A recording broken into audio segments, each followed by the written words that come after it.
I once had a student tell me he didn't want to learn this song because it was too scary for him, and he didn't know anything about the movie. These notes, in this order, with this rhythm, is just really freaky, and I think that's so cool. Of course, I'm talking about the Halloween theme by John Carpenter. It's got this really cool 5/4 time signature that I'm going to break down for you. Let's start off with the intro. So here's how the song starts. It's just with the right hand, and we can break it into a few groups. So I'm going to get my right hand up here on these two notes, this F sharp and this C sharp. The C sharp is the high note, F sharp is the low note. Here's middle C here, so just up here about 2 octaves higher. And the first group is going to be C sharp, F sharp, F sharp. You can think high, low, low. I'm using my first finger and my third finger. You could do it different ways if you like. I think this feels pretty good though. So high, low, low. Think 1, 2, 3. And then the next group of notes that happens is just the same thing again. So we've got 1, 2, 3, 1, 2, 3. Then we have 2 more mini groups. We've just got a high, low, and then 1 more high, low, but this time the high note is the D, and I'm going to step up to my 4th finger. High, low. So everything we've got so far, high, low, low, high, low, low, high, low, high, low.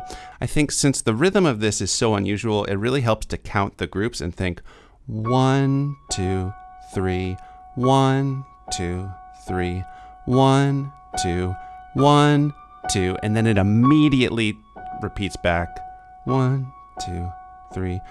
So take your time with this. Just do it really slow and mathematically. It's just a really even stream of notes. Dot, dot, dot, dot, dot, dot, dot, dot. But once you get the muscle memory for this, the rest of the song is easy to learn because it's just the same thing over and over again in different positions. And one reason this feels so kind of off-kilter and unnerving is we are in 5/4 time. So the counting we are doing, the 2 groups of 3 and 2 groups of 2 add up to 10, but those are eighth notes. The main pulse is that kick drum on the recording, the boom, boom, boom. 1 and 2 and 3 and 4 and 5 and 1, 2, 3, 4, 5.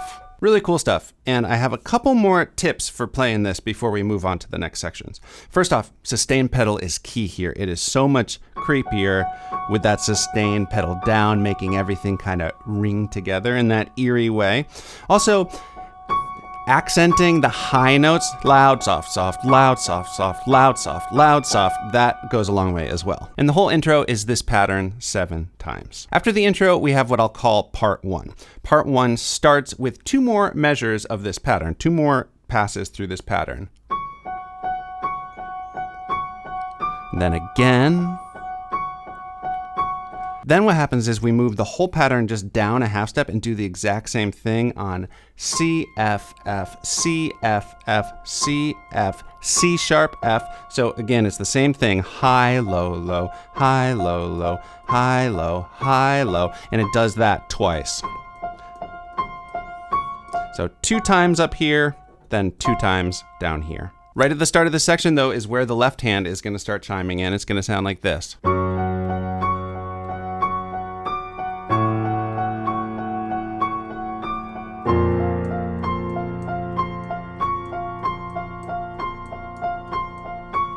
So for the first measure with the pattern up here, you're gonna hit an F sharp and just hold it. I'm like 2 octaves lower than middle C here. Next up, in the next measure, we're gonna hit an A. Now, we want the A to sound like it's being added to the F sharp, so you could do that. It's a little awkward though, and if you're holding down to the sustain pedal, it does the same thing anyway. So you want that sustain pedal held down. So I'm still hearing that low F sharp. And now you do need to do a quick lift on the sustain pedal when you switch to here. Otherwise, you're gonna get all these notes ringing together, it gets muddy. So just a quick lift when you get to here. And so when we get to this lower pattern, we're gonna hit an F and an A sharp at the same time. And just hold that for both measures of that pattern. If you like, you could totally do this with octaves.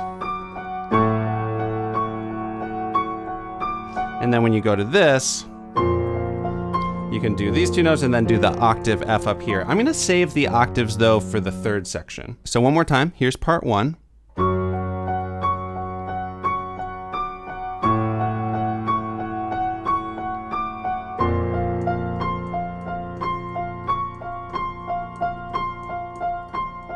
And then you would go right back and repeat the whole thing of part 1 one more time. And just a quick note, for most of these shapes, I like using 1 and 3 and then stepping to 4. For this one, I kind of like just moving the third finger up, so you can figure out what feels good for your hand for that. So after part 1 is, you guessed it, part 2. And part 2 is structurally the exact same thing as part 1, but it's a whole step down from where part 1 started. So we're gonna start part 2 here with the high note being B and the low note being E, and it's gonna step to the C. Now notice, here's where we started, then we moved down to there. We went back and forth there in part 1. Now we're just moving a half step down from where part 1 ended. So we're just kind of moving down chromatically. And so we've got the high, low, low, high, low, low, high, low, high, low. And the left hand is gonna do E, G, and then once again, these two notes are gonna move in opposite directions.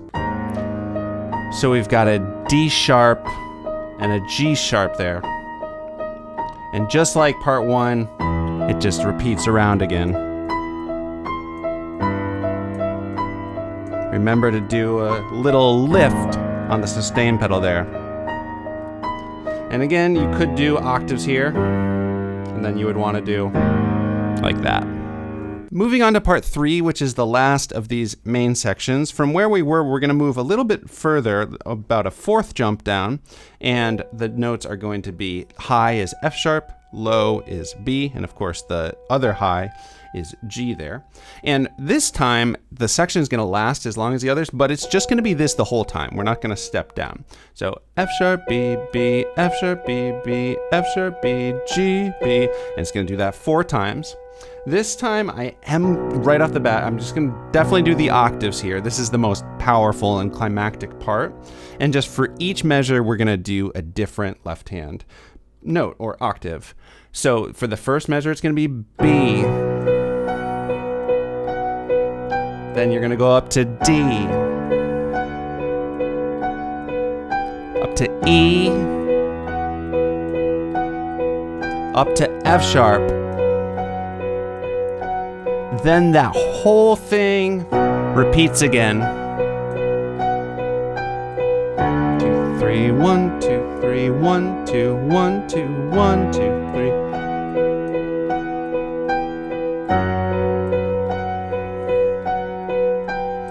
Then we have just a little thing that I just called it the interlude. It does this pattern for one more measure, but the left hand notes kind of stop and we just get a just once, and then it loops back around to where we started. And that's all you need to know for the song. So let's just talk about the structure here. So that is where I'm gonna end it. I'm gonna go back to essentially the intro, and I'm gonna do it probably just 4 times and end. Now, what happens on the official recording is it goes around on that 4 times instead of the 7 that the song started with. Then it goes through the whole structure that we just learned again, almost. The one difference is when you get to part 3, instead of repeating that whole pattern twice like we did, it does it 4 times. So twice as long on that section. Then yet again, it has that one measure of interlude there before just going back to that intro pattern one last time. And at the end of the song there, it just repeats that about 7 times before the recording just fades out. So you could do it 7 times, you could do it 8 times or less, and just figure out kind of how you want to end it. But that's everything. I'm now going to play through that whole structure just one time through so you can see how everything we just learned fits together. But I hope you enjoyed this video. If you did, please consider subscribing to the channel and click the bell so you know when I put out more videos like this one.